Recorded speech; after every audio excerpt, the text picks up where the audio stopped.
Also, I'm Watanabe Shinji, Kudo Daido Juku Shihan, and also Yuigaryu Karate Renshi. The theme of this video is Get Speed and Stamina by Naihanchi, and this is part 1 of the series. This video is also an English remake of a previous video. As usual, I have added some parts that are not in the Japanese version. So, if you have already watched that, please watch it again. Also, let's start with a quick review of the previous video, Get Power by Naihanchi. The general way of punching was like this.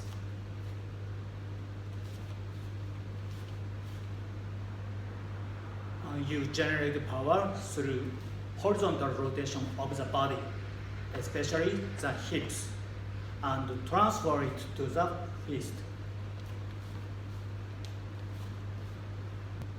This is a very instinctive and natural way to do it, but this way is unexpectedly less powerful because in the end you only collide with the opponent by the weight of your arm or fist.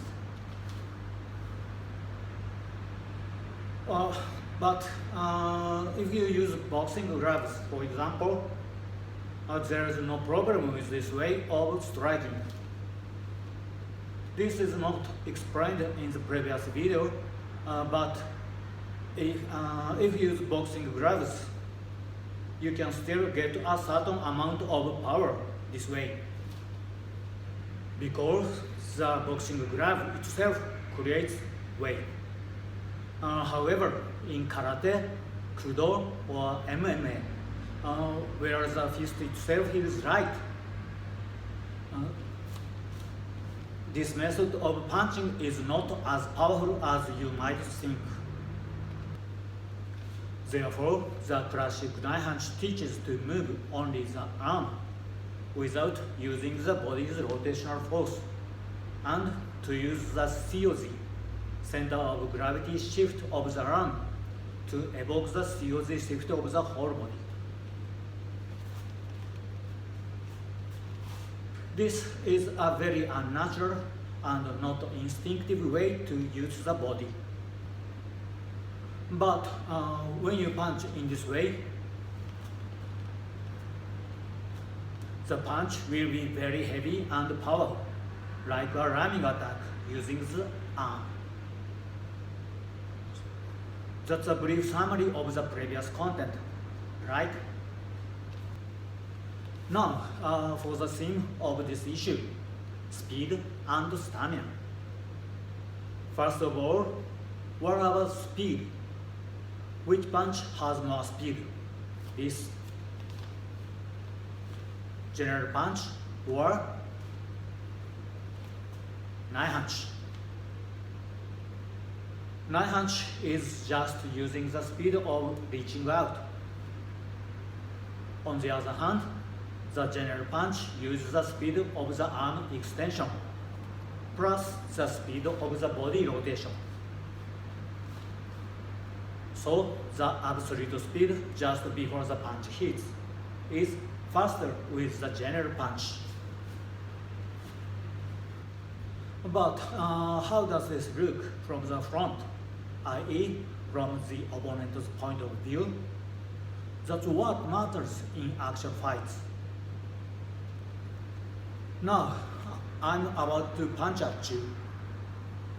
Naturally, you do not want to be hit, so you try to avoid or block my punch. At this time, in fact, you are not watching the movement of my fist at all. You are looking at the outline of my entire body. And when that outline moves, you judge, oh, the outline has moved, a punch is coming. And you start to avoid or block it. At the time, in the general way of punching, the body's rotational force is transmitted to the fist. at this point. At this point, oh, the outline has moved, the punch is coming, you realize. Therefore, it often happens that my punch does not hit easily, even if the speed is fast, beyond this point. It means that even if the absolute speed of this punch is fast, it is relatively slow. On the other hand, what about Naihanchi? Naihanchi's tsuki does not use the body's rotational force to strike. Just move the arm and it pulls the body. Right? So, in this way, the outline of the body almost does not move. Therefore, from the opponent point of view, it is very difficult to react to this punch.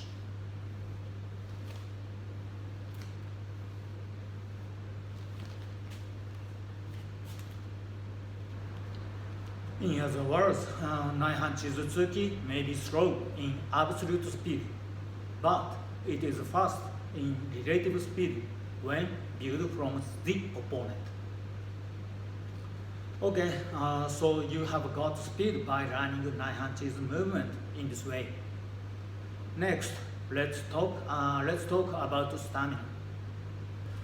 As I explained earlier, the general way of punching is to use some rotational force of the body, including the lower body, to strike,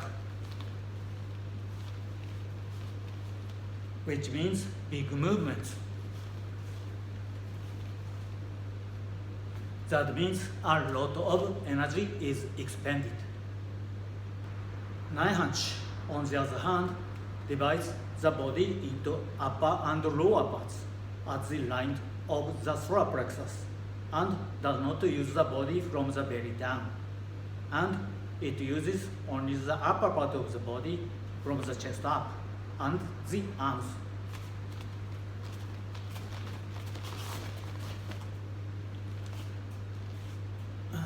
It means less energy is expended. In other words, by mastering the movement of Naihanchi, you also get stamina relatively. What do you think? As I've mentioned many times before, kata, not all kata, but especially Naihanchi. The real purpose of practicing kata such as Naihanchi is to master how to operate your body for taking advantage in the real fight situation. It is not to master the combination technique of defense and counterattack. Yes, so-called bunkai. Take, for example, this action of Naihanchi. This action is generally interpreted as to defend against the opponent's front kick and counterattack with a tsuki.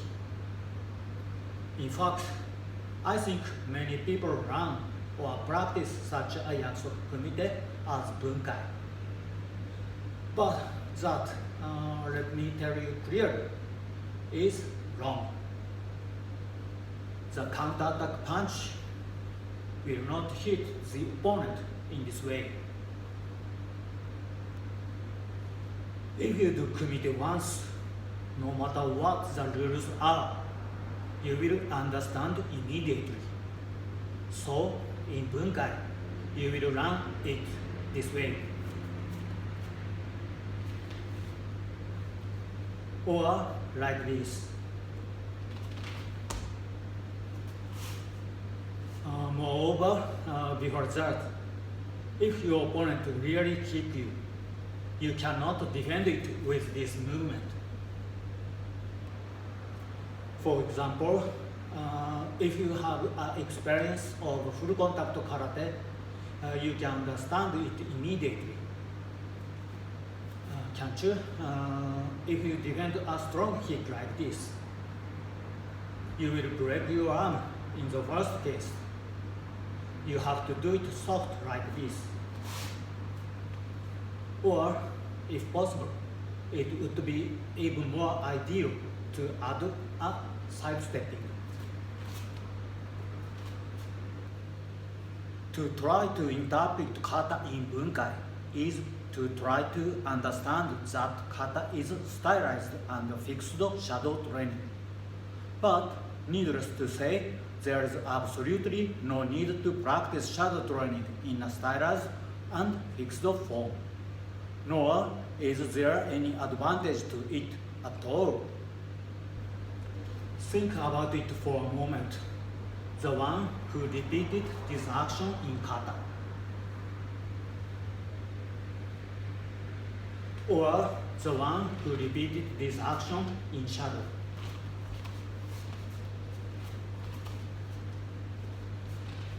Which one would be better in kumite?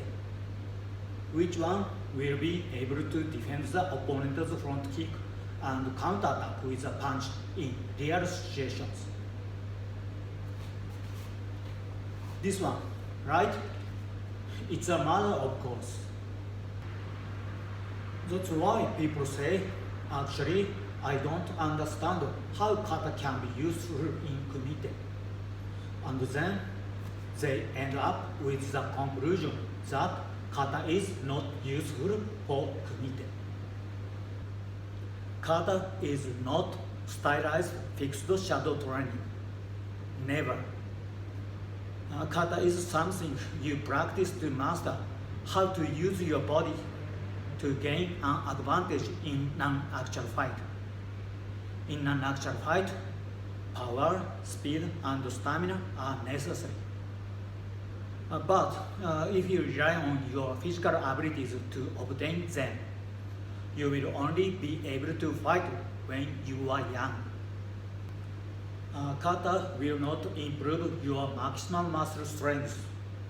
Likewise, kata will not improve your instantaneous power, nor will it improve your muscular endurance or cardiopulmonary function.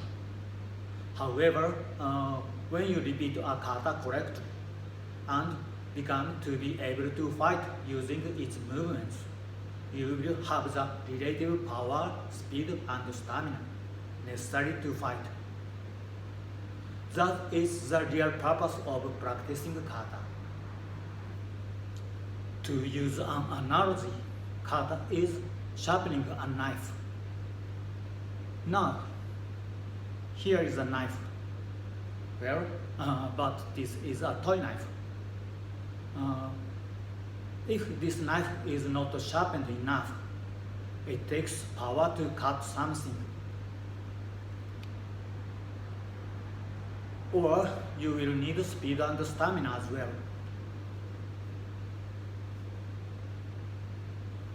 But what if this knife was well sharpened? You can cut things with a light touch. You need less power, less speed, and less stamina. In other words, it can be said that it is the same as that you got the power, speed, and stamina needed to cut things relatively by sharpening your knife. Yes, that is kata. Again, kata is like sharpening a knife. If you want a sharp knife, it is important to sharpen it while maintaining the correct constant angle. Even if you add force or speed to the sharpening motion, you will never get a sharp knife if the motion is not the correct angle. Also, it is not a good idea to change the sharpening angle according to your mood.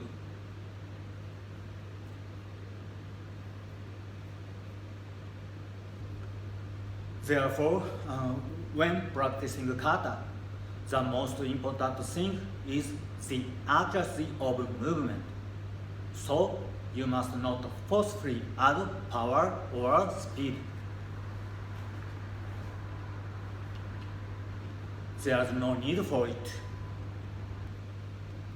For accuracy of movement, you must rather do it slowly and carefully.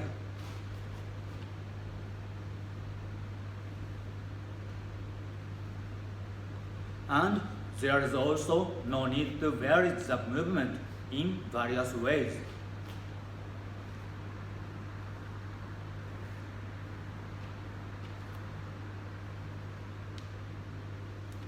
Kata and shadow training are two different types of training with different purposes. Do not confuse them. Well, here we are at the end.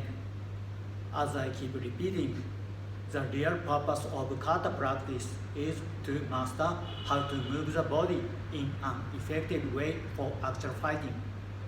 Kata is made of very unnatural movements, but at the same time, it is made in a very rational way.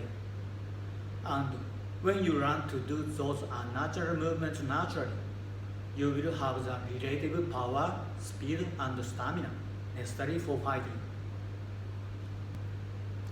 And when you can do that, you will be able to enjoy fighting without losing your age. Yes, just like me, who at 60 years old, but enjoys intense kudo competitions with younger fighters in their teens and 20s together. I'm not special. I'm an ordinary guy, really. All I'm doing is practicing the correct kata correctly. That's all. If you do that, you can do it too. I'll post the detailed instruction of my Naihanchi here. Please refer to it if you would like to. I don't mean to say that this is the only correct way to do correct Naihanchi. There are many correct ways of Naihanchi in each school, and there are many other correct katas probably. You can practice according to it. There's no problem. What determines whether a kata is correct or incorrect is whether practicing that kata really makes you stronger in an actual fight. Therefore, if you can say from the bottom of your heart, I have become stronger through kata practice, and I am confident that I will become even stronger through kata practice in the future, then you are practicing the correct kata correctly. But if not, please watch my video. I hope it will be helpful. Yes, even if you say you don't need to know how I do Naihanchi, please watch only the part starting at 18:28. I guarantee it will be interesting and very thought-provoking. That's all for this video. If you found it interesting, please click the like button and subscribe to this channel. Please stay tuned for the next. Os.